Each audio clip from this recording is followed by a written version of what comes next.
There's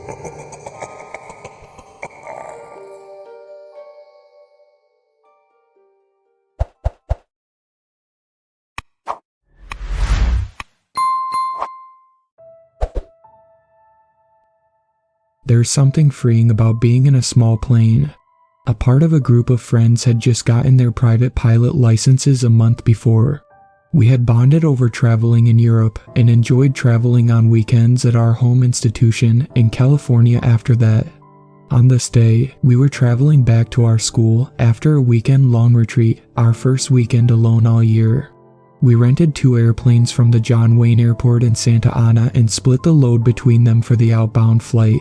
On the way back, they wanted to take a girls' trip to Santa Monica for the evening, and being the only male in the group, I agreed to split off about halfway from Big Bear Lake to John Wayne Airport while they flew to Santa Monica.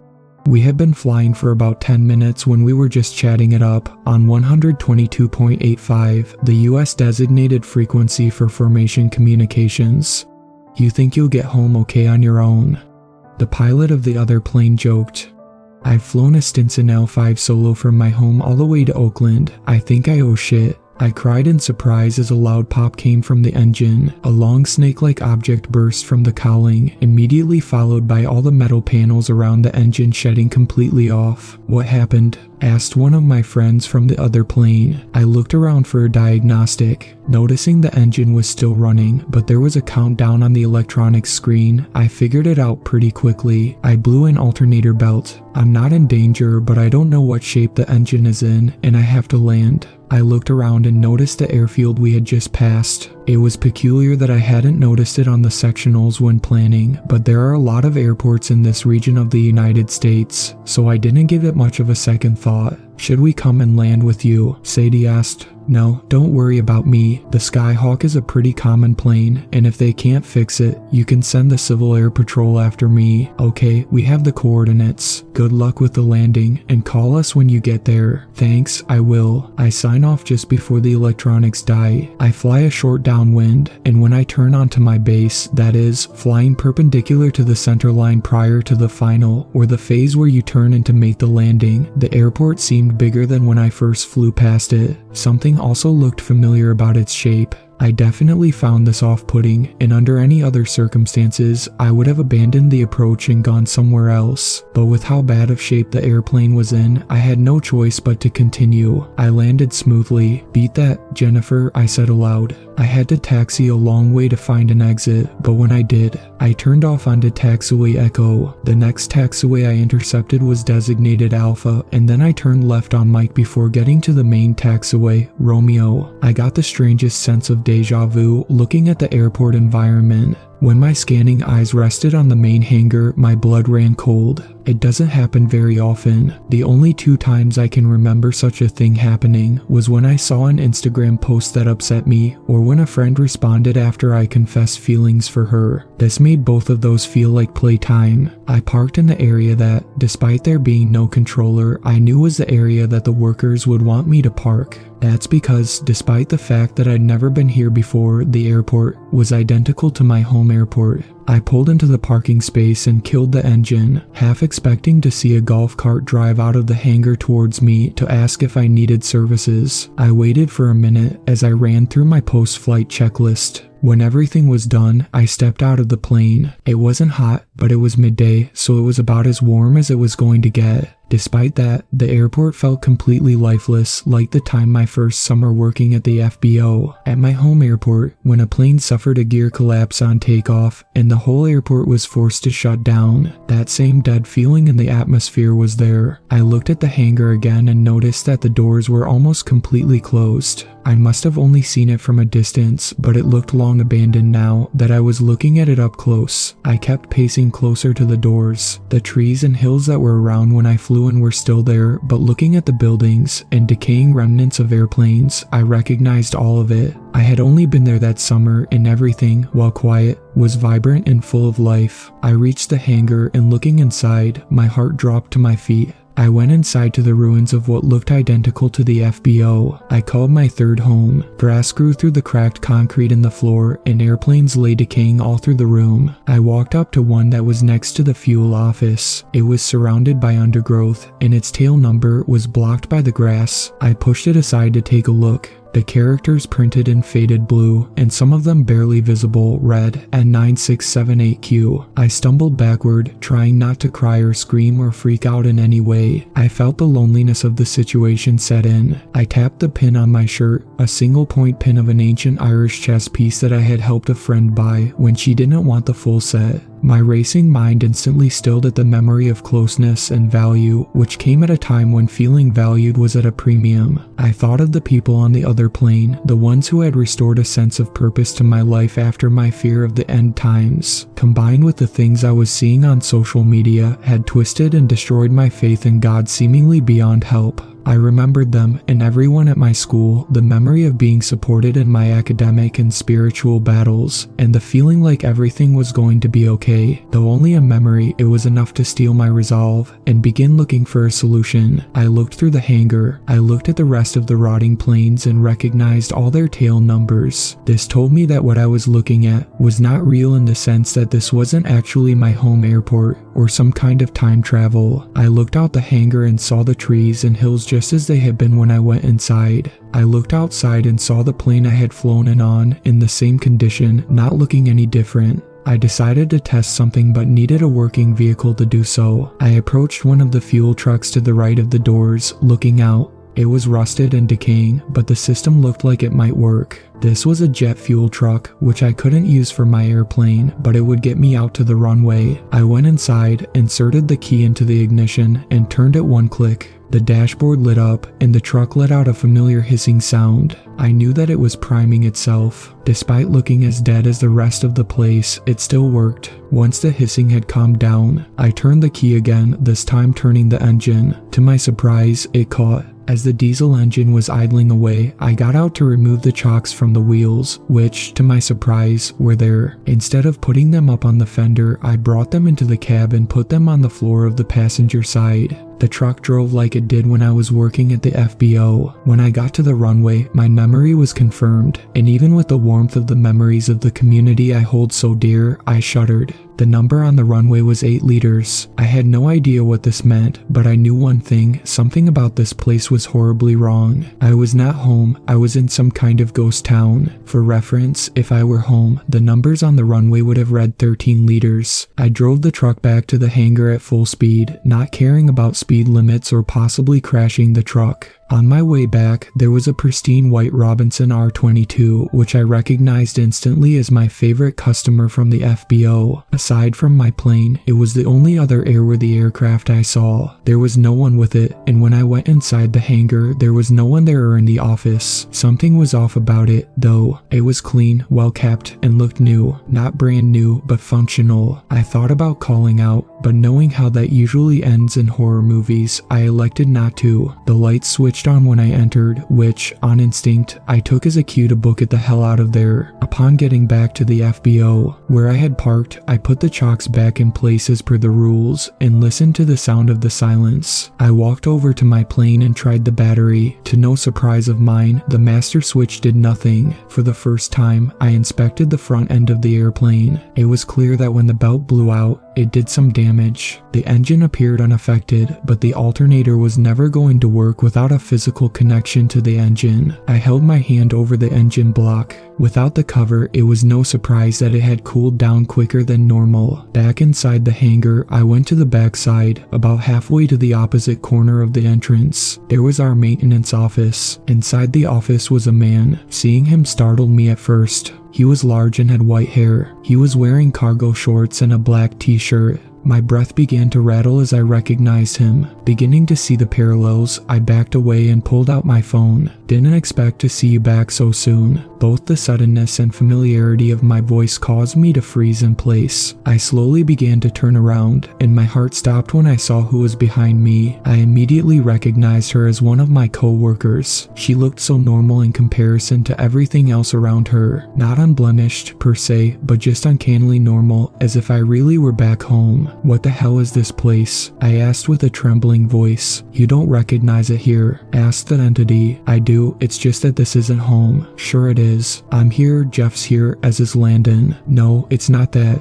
I went out to the runway to check the numbers to verify, and the numbers didn't match. The one here was 8 left. That would have been 1-3 left at home. The entity's expression fell. "You caught us." The fear I had felt before hit me all at once, but somehow there was a comfort in it as well. The way that the entity's expression changed was not one of disappointment or excitement. It was one that felt like it was relief laced with compassion. "This isn't an airport, it's..." She paused, as if looking for the right words. "Let's just say you're in the lion's den. There are creatures here that create these. Well, they aren't illusions in the sense that they're not real. Though touch that plane over there." I walked over to 78Q and reached out for its tail. Instead of rusty and old, the metal felt smooth and glossy as if it hadn't decayed. It was, however, really there. I turned around to look at the entity, which had changed. It was now a tall biped, not ugly in appearance, but not strikingly beautiful. Its skin was healthy and tough but stretched over a bulky, muscular, and very tall frame. Its limbs were well within the proportion of that of a human, though its face was distinctly inhuman. This isn't a perfect comparison, but it looked a little bit like the creatures from A Quiet Place. "Run," it said. I didn't hesitate to comply with the order. I ran through the fuel office to the exit door. When I went through, I entered the familiar parking lot where there were cars, but something told me that even they were traps. Despite appearing operational, I ran out to the road, which, instead of a back road like the one I was familiar with, was the main road.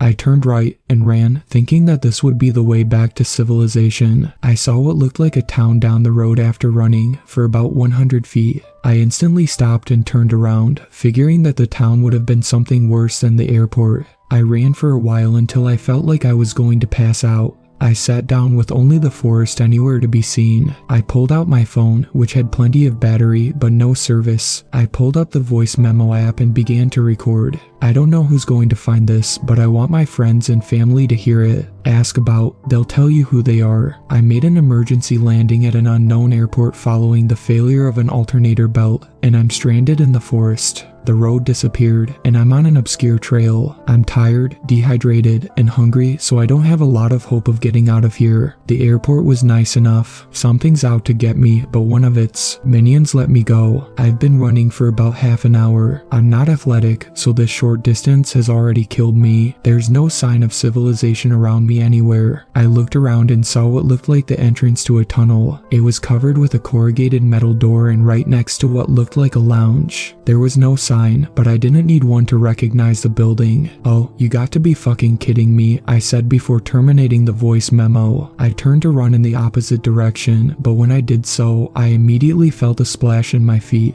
I looked around and saw that I was inside a tunnel. There were 2 metal bars tapering into a track that ran along the left side of the floor, with a control box to my left, and a bar running over the top of the room. Just past that bar was a curtain of blue fabric strips. I didn't have to look as far as the strips to know where I was. I could feel myself starting to lose it, largely due to the physical ailments I already mentioned. "That's it, huh? You're just going to throw me in my personal hell and leave me here to die? You don't understand, do you?" The creature behind me had taken another human form, a short, overweight man with long white locks, a goatee of the same shade, and those deep, penetrating brown eyes. My boss at the old car wash I worked at when I was 17 was a nice enough man, but I didn't get along with his leadership style. God bless his soul, but that was nonetheless a traumatizing experience, especially the last 2 weeks. Understand what? "You see, I know you're not healthy, that's all by design. I don't know if this place broke your will, but by running, you drained yourself. That creature didn't let you go out of benevolence. She knew she would get her meal in due time, if she did."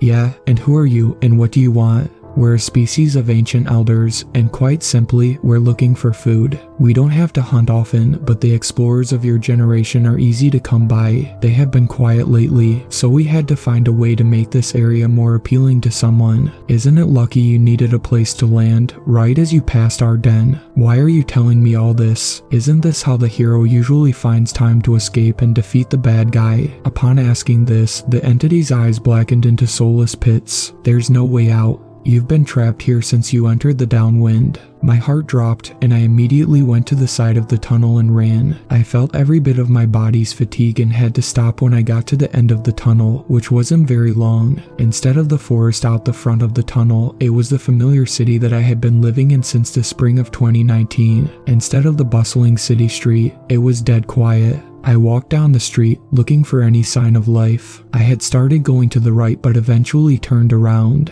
I hoped to find something like an intersection or the freeway that ran through town. The sun beat down, but for Southern California, the air was very dry. I recognized it as the dry heat of the real-life version of the town I appeared to be in. I continued to walk for hours, even until after dark, but the heat persisted. All of a sudden, I found myself lying on the ground. I didn't remember collapsing, that's how bad it was. The fear had been immense, but at this moment, I knew that was it for me. I remembered my friends on the other plane, wondering if they at least had fun before worrying about me. With all my might, I shouted, "Why don't you motherfuckers just come kill me?" My voice was weak and tired. I even saw the sky begin to light up. I've been Christian all my life, but as mentioned before, this summer has been challenging for my faith. I've heard that just as you're about to die, you can see past this mortal plane of existence into what lies beyond. I've only ever heard of this twice, but I believed it. I saw clouds reflecting a bright sun with thousands upon thousands into the millions of people all dressed in radiant white robes. They were all praising the figure in the center. I couldn't see who it was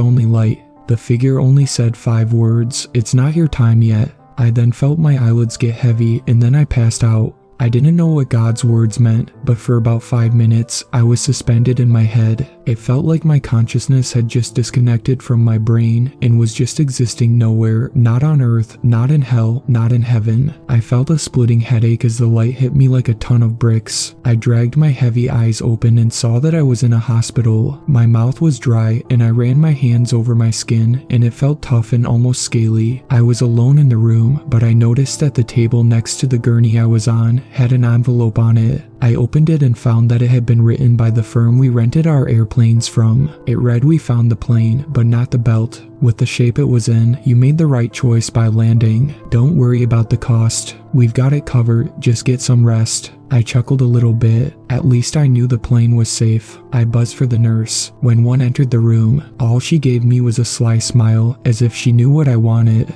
"Your friends didn't even wait for word from you." Sadie said she felt something was wrong, and they called on frequency. The Wilson Aerospace Corporation was immediately alerted and went looking for your location. Your friends reported the position you were flying to, and the plane was found there, but there was nothing else indicating a safe landing spot. It was, however, intact and appeared to have been shut down by a pilot. They did hear a scrambling in the trees, so their arrival must have scared whatever attacked you off. What? I cut her off. I landed on a paved runway and parked in front of a hangar, albeit one that was very run down. We didn't find any evidence of what you claimed to see in your voice memo, but people have gone missing there before. It's best you just don't tell anyone for your credibility. Do they believe me? They, as in your friends? Yeah. Well, they have all talked about it, and the ones specifically that were on the plane remember that there was a field just behind you. Where are they? What happened? After they called for the WAC, they turned around to go look for you but started to run low on fuel, and as a precaution, they flew back to John Wayne. They refused to leave the FBO until someone knew where you were. I dreaded the answer as I asked the next question. Where was I found?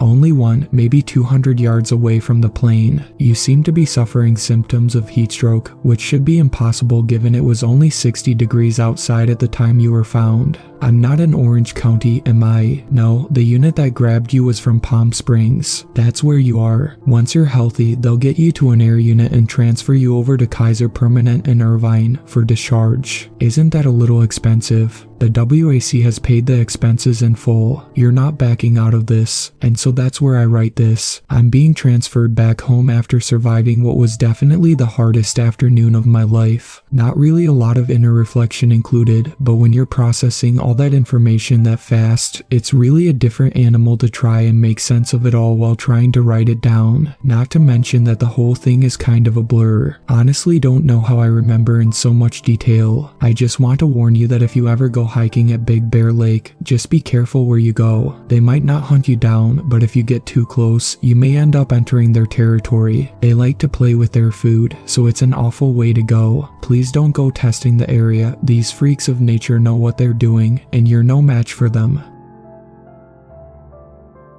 Thank you to my super fans, Sweet Black Swan, Tacy, and Brooklyn. I really appreciate you guys supporting my channel, and I look forward to making more content for everyone.